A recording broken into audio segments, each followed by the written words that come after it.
बेटियों को कभी भी किसी के भरोसे मत छोड़ना। देखो मोनिका, एक नसीहत मेरी हमेशा याद रखना, अपनी बेटी को अपने से अलग बिल्कुल भी मत छोड़ना। कोई कितना भी करीबी और विश्वास पात्र क्यों न हो। शिल्पा अपनी चचेरी बहन मोनिका की बेटी के अन्नप्राशन के मौके पर उसके घर आई हुई थी।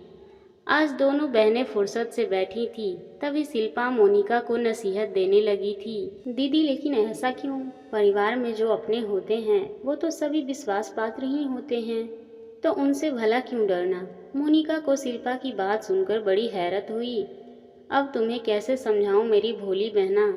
अच्छा ये बता, चाचा जी तुम्हें और कनिका रेणुका को कभी किसी के भरोसे छोड़कर जाती थीं?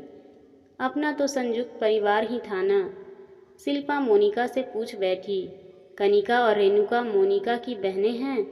नहीं तो, ऐसा कभी हुआ ही नहीं। माँ तो हमेशा नाना के घर तभी जाती थी जब हम तीनों की छुट्टी हो जाया करती थी, तो कभी किसी के भरोसे छोड़ने की नौबत ही नहीं आई।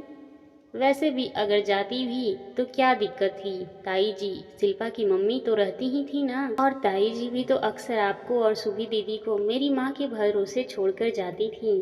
मोनिका बोली।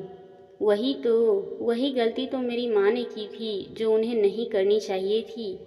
तुम्हें मेरी बातें सुनकर बड़ी हैरत हो रही है ना? तो आज सुन वो सब जो तुझे आज तक पता ही नहीं है। मेरी माँ अक्सर बीमार नानी की देखभाल करने के लिए अपने मायके चली जाया करती थी। चाची जी हम लोगों का बहुत ध्यान भी रखती थी।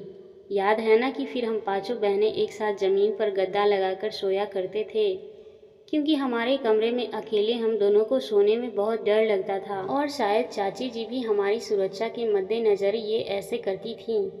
ऐसे ही एक बार माँ नानी के पास गई हुई थी। चाची जी काम निपटाकर पास वाले मंदिर में भागवत हो रही थी, उसे सुनने चली गई। तुम्हें तो याद होगा कि छत वाले कमरे में एक हमारे दूर के चाचा रहते थे, जिनको बाबा जी ने दयावश रख लिया था, क्योंकि उनके माता पिता की दुर्घटना में मृत्यु हो गई थी। बाबा जी ने उनको पढ़ा लिखा कर कहीं मुनीमी के काम में लगवा दिया था। लगभग 25 साल के रहे होंगे वो। उस समय वो अपने गांव गए हुए थे 15 दिनों को बोलकर, इसलिए चाची जी निश्चिंत होकर मंदिर चली गई थी। घर में सुभी दीदी अकेली थी और मैं और तुम तीनों बहनें स्कूल गए हुए थे। अचानक वो चाचा जाने कैसे लौट आए, सीधे ऊपर अपने कमरे में चले गए। सुभी दीदी ने उनके लिए चाय बना दी और आवाज़ दे दी कि वो आकर ले जाएं। पहले शायद उन्होंने ध्यान नहीं दिया था कि घर में कोई और नहीं है इस समय। जब चाय लेने आए तब सबको पूछने लगे। सुभी दीदी भोली भाली थी, उन्होंने सब बता दिया। चाचा वहीं नीचे ही बैठकर चाय पीने लगे, जबकि वो ऊपर ही अपना खाना पानी ले जाते थे, क्योंकि बाबा जी ने ऐसा ही नियम बनाया हुआ था। शायद इसलिए कि घर में 5 बेटियां जो थी, उन्होंने सुवी दी को बुलाकर अपने पास बैठा लिया। उनसे पढ़ाई आदि के बारे में पूछने लगे। पूछते पूछते दी की पीठ सहलाने लगे, बीच बीच में गाल भी सहला देते। उस समय दी की उम्र 11 साल की थी। उन्हें गलत हरकत का आभास हो गया था।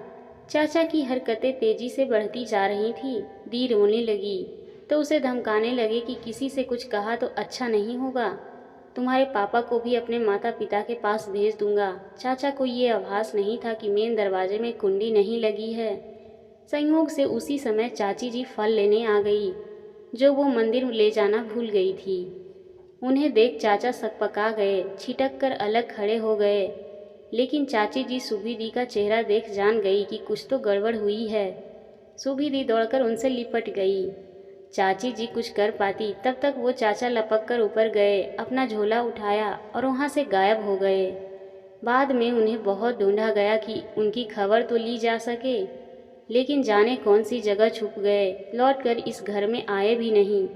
चाची जी सुभी दी को लिपटाकर बहुत रोई, बार बार दी से यही कहती कि मुझसे आखिर कौन सी इतनी बड़ी भूल हो गई जो तुम्हें अकेले घर में छोड़कर मंदिर चली गई। बस वो दिन था कि फिर कभी माँ और चाची जी ने हम बहनों को किसी के भरोसे नहीं छोड़ा। शुभदीप बहुत दिनों तक सदमे में रहीं। सोचो, अगर उस समय चाची जी ना आई होती तो वो रिश्ते के चाचा क्या कर बैठते। अच्छा किया दीदी, आपने ये सब बता दिया। उस समय मैं छोटी भी तो थी, इसलिए कुछ जान ही ना सकी थी। मोनिका शिल्पा से लिपटते हुए बोली। आशा करती हूँ आपको ये कहानी पसंद आई होगी। इस कहानी पर आपकी क्या राय है, हमें कमेंट करके ज़रूर बताएं। कहानी पसंद आई हो तो लाइक और शेयर करना ना भूलें। चैनल पर नए हैं तो प्लीज़ सब्सक्राइब करें। कहानी सुनने के लिए आपका बहुत बहुत धन्यवाद।